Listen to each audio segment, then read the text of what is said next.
out here on the street, I'm losing my way. You've gotten to me, and that's my mistake. Some might say I can't get too far without seeing your face. Oh, you gave me your heart and took it away. I'm going underground, going underground. What's going on, ladies and gentlemen? Welcome back to another Skyway Fishing Pier video. I know it's been a minute since me and Chris have been out here to the pier, but hey, we saw it was a beautiful day. We had a charter yesterday. We're like, let's go take a look and see what's going on this spring break, maybe even give you a report. So I did. I gave you a live report. You can check out that last video on the live, and it'll tell you what's going on out here.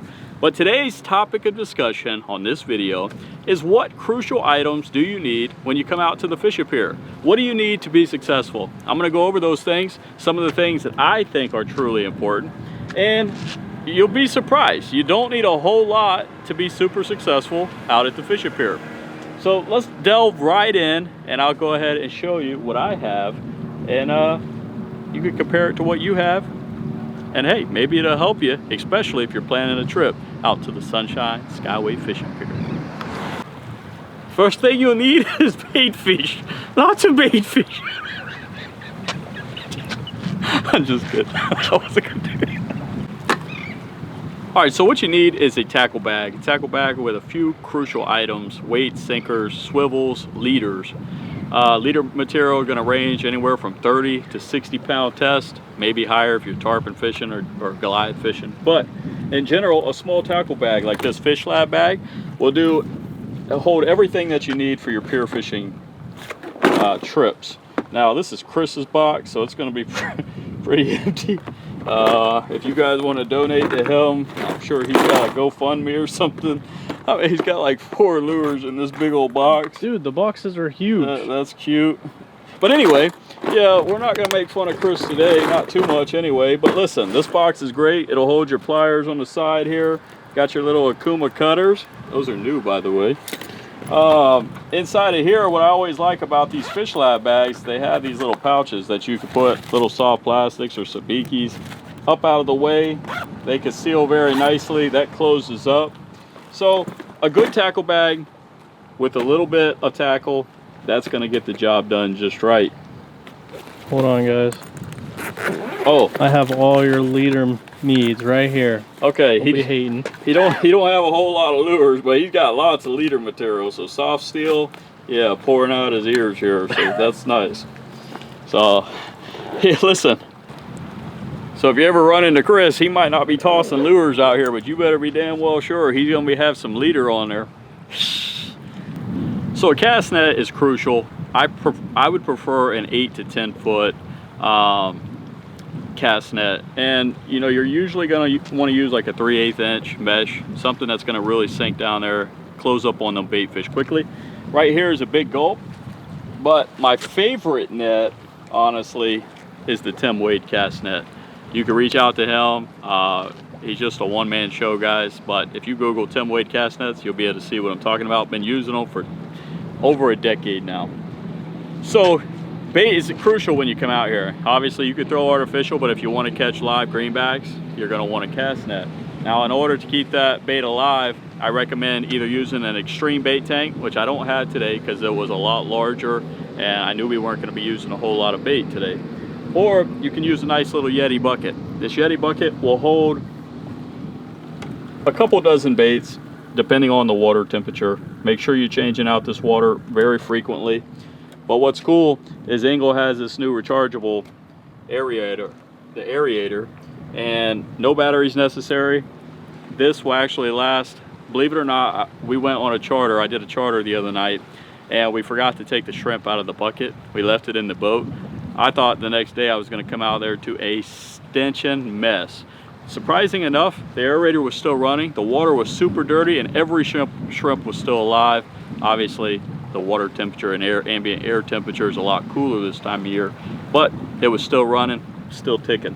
So get you a setup that's gonna keep your bait alive, your shrimp or your pilchards. This will do it. It's very compact. All right, so you're gonna catch fish, right? Well, at least that's the goal. We all come out to catch fish, and sometimes you want to take some fish home to the wife to make her happy. Well, if you're gonna do that, you're gonna need something to keep your drinks and your fish cool. We choose the Engel. The Engel 65 is a great compact cooler, not too big, not too small, and honestly, it holds more ice. I have a Yeti too, a large Yeti, and it holds ice longer than my Yeti, hands down. I mean, I'm gonna call it like it is, guys. You can split test it, or I could do a test if that's something that interests you. Comment below if you want to see a ice test. But the Engel right here, very affordable, keep everything cold. Let's jump into the meat and potatoes, the rod and reel. What do you need for fishing out on the Sunshine Skyway fishing pier? So, you know, I'm a big believer, one man, one rod type theory. I don't believe you should come out to the Skyway or any fishing pier for that matter and set out a dozen rods. It's just not a productive way. I feel if you manage one rod or you target one particular species at a time, you're going to be a lot more successful. Now, if you're shark fishing and Goliath fishing, that might be a little different. But there's going to be 3 types or classes of rod that you're going to need. You're going to need a smaller spinner, okay?